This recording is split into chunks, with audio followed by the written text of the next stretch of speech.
Hello everyone, I'm Tremayne, and today we're going to be talking about Days of Our Lives' new spin-off miniseries, Beyond Salem. But first, if you haven't done so, please take a minute to subscribe. If you have subscribed, thank you very much. I really do appreciate it. Please hit that like button so YouTube knows a good channel for soap fans, and come on over and be part of our soap fan. We also have a membership where you get early access to videos, exclusive videos, so much more. There's a lot going on in the member section, especially knowing that you get spoilers a week in advance. So yeah, try out that membership for at least, a month, see if you like it, and hopefully you'll stick around. So, we're going to go ahead and talk about Beyond Salem, Episode 1. It was actually a good episode. I am going to be talking about things I liked and things I didn't like. So we're going to start from the very beginning with the new intro with the whole hourglass and everything, where we have now Deidre Hall doing that particular intro. So that was nice, showing her sort of her history and prestige with the shows that she would be picked to be the one to do that. We also actually had, surprisingly, an actual intro for the series, and I call it the toe tapping intro because I realized I was tapping my foot while I was listening to it, and it was just a very good intro. The show has a different look.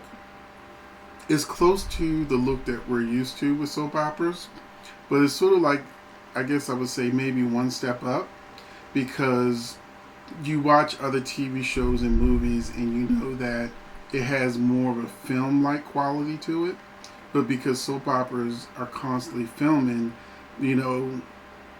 churning out so many episodes quickly, they deal with a different grade of filming, so that it's more cost-effective.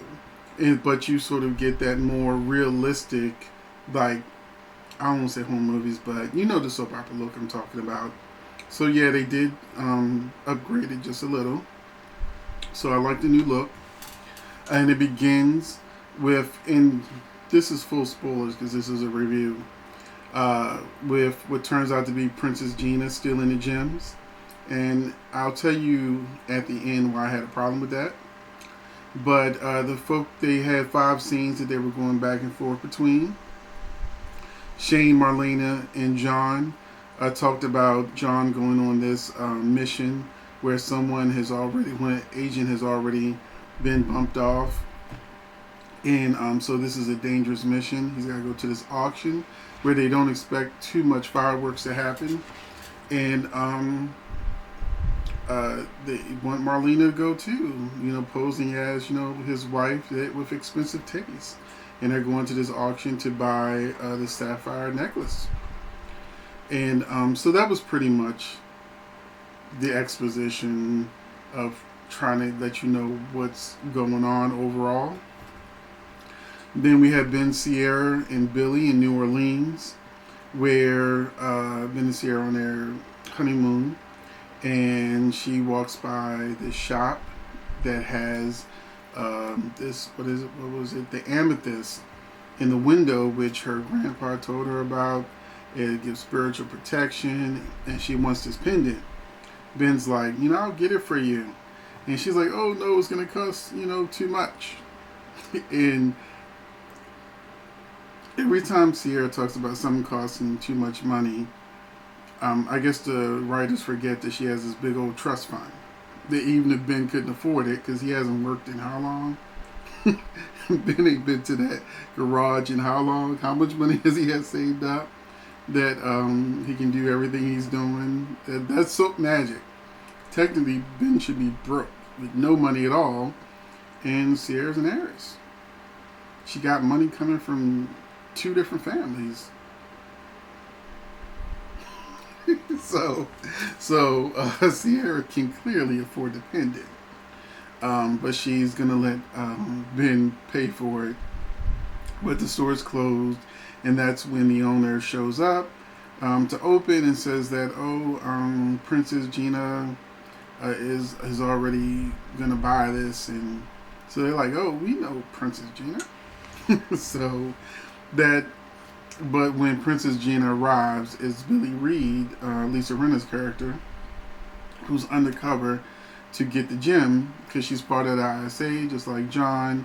So, there's 6 gems, and that tells you where 2 of the gems are.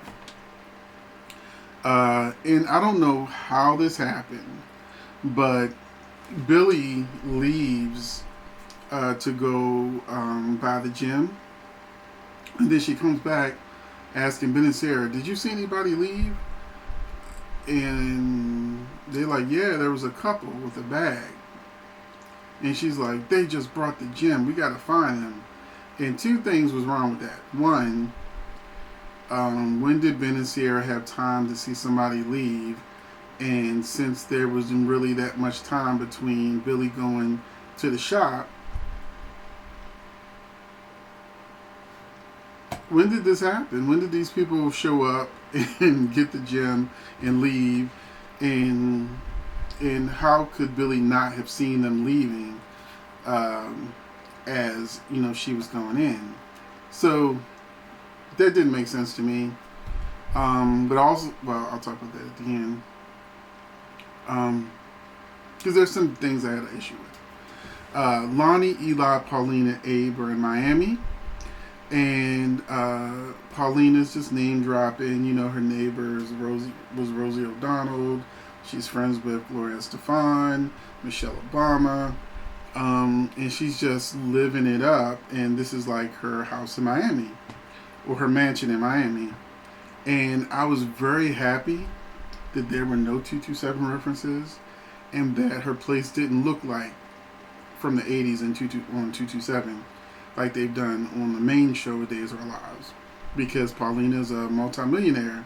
Her house should look like, her mansion should look like something you would see with like Victor Kiriakis or with the Demiras. That is how technically she should be living. Not in some condo looking like she got furniture from the 80s because of the nostalgia.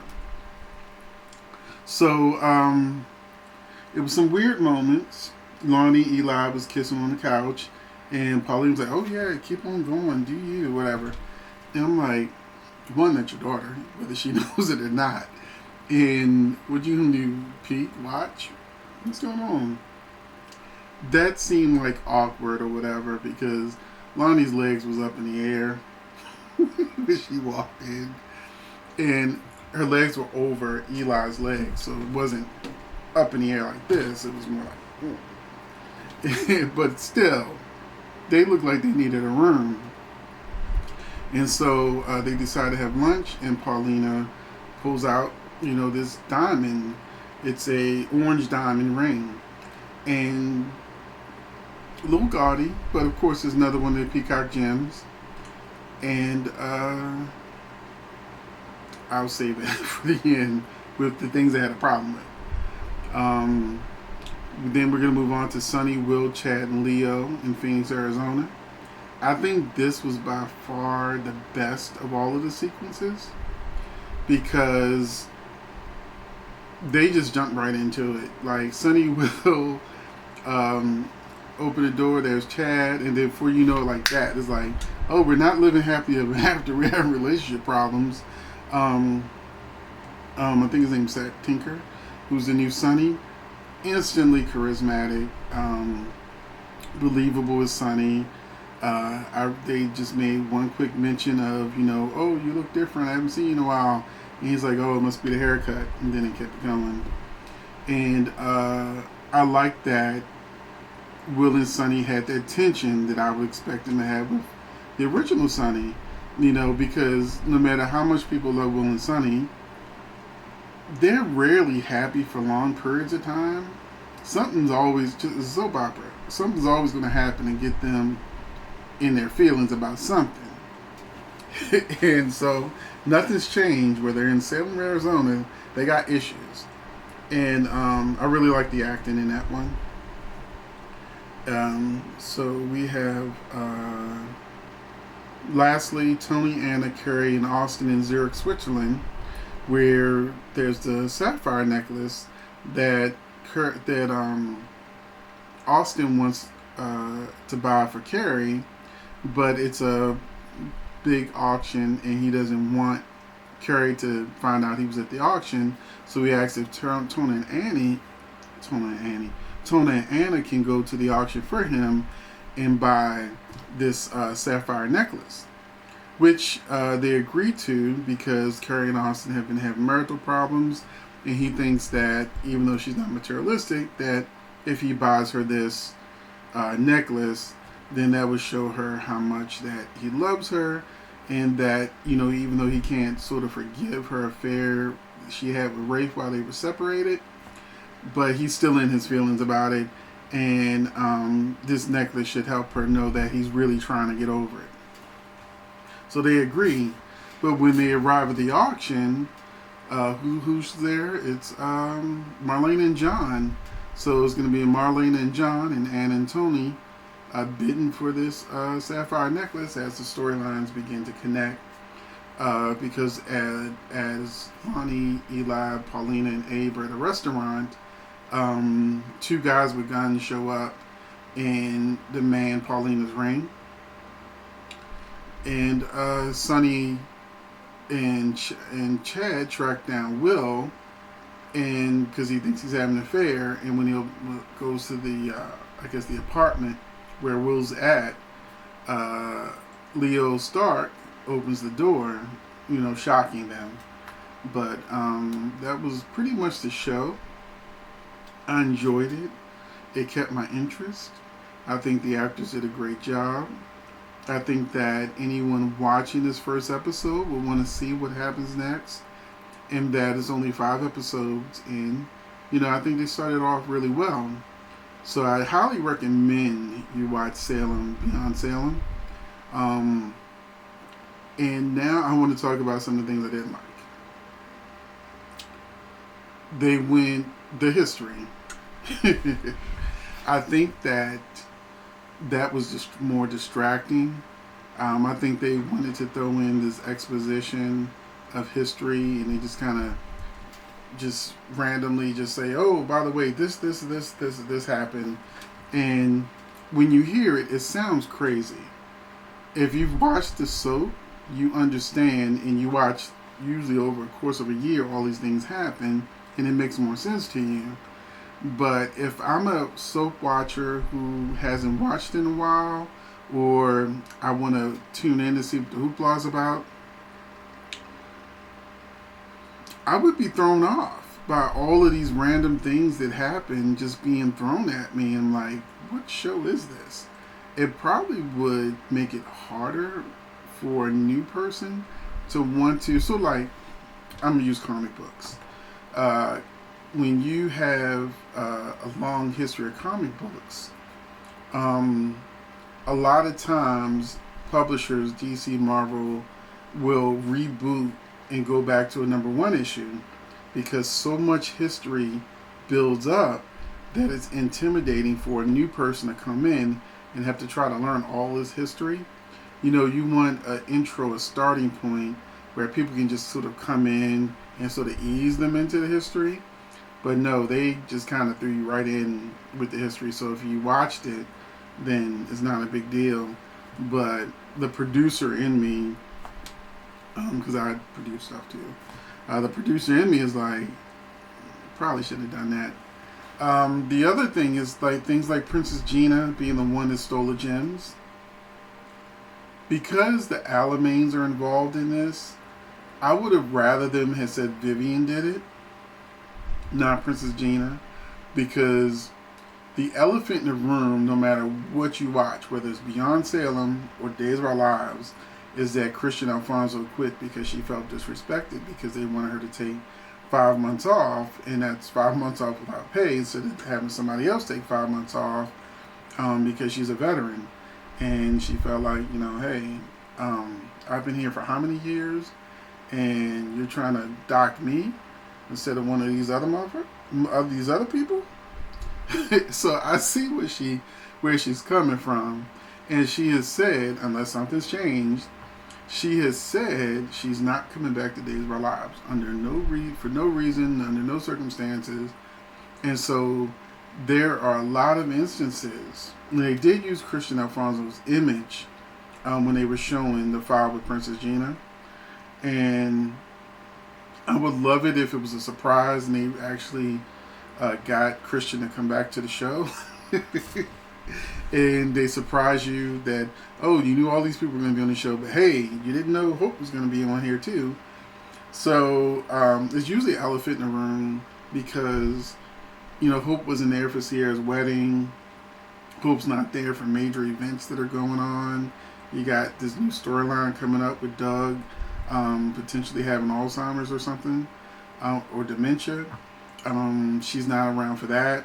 And to show her picture, talk about her history, and then have Billy Reed show up as Princess Gina, I said, I know the Christian Alfonso Hope fans are pissed.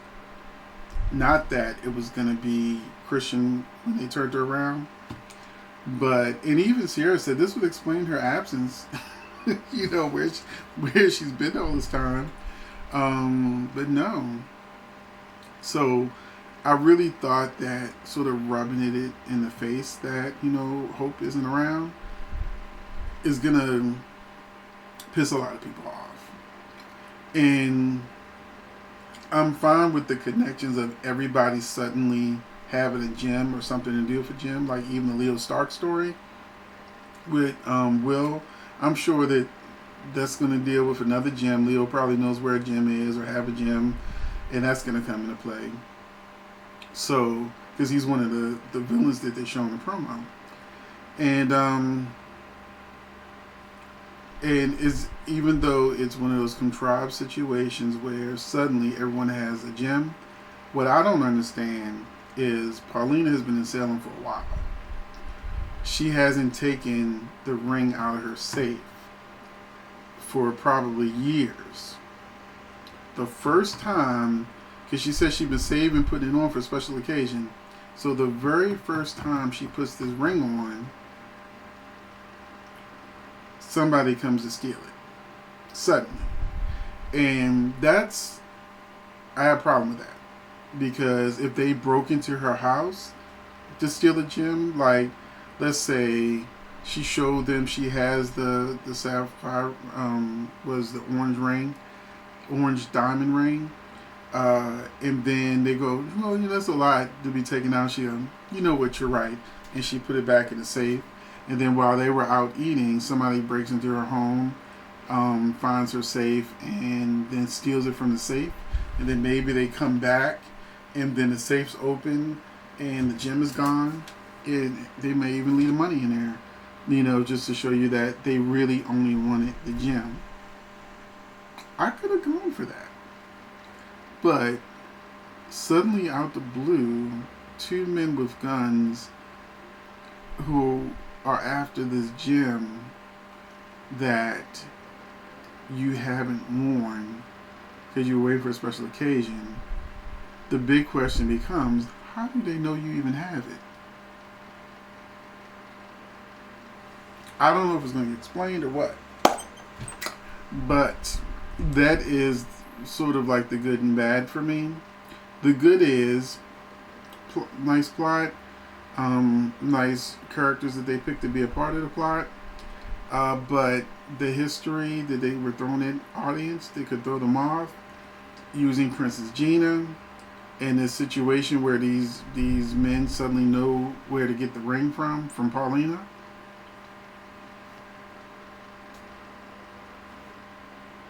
Those are only three things that had me scratching my head like, didn't need that. But thank you for watching. Let me know in the comment section what you think of Days of Our Lives Beyond Episode 1. And I will be right here tomorrow to let you know what I think about Days of Our Lives Beyond Salem Episode 2. Thanks for watching.